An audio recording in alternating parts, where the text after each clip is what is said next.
Jak ten prášok z tých divokých orchideí, tak to som zvedavý. Škorica krásne tam vonia. Taký orientálny nápoj z mlieka saletového prášku získavaného z hľúz divokých orchideí. Veľmi zvláštne.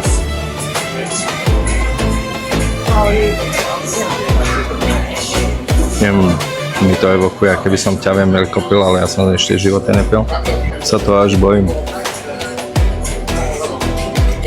To je jak naša krupica, ale taká rečia. Chcem páčiť tie lyžičky. Dobre je to. Nebolo by zle možno urobiť krupicu so škoricou a taký nápoj.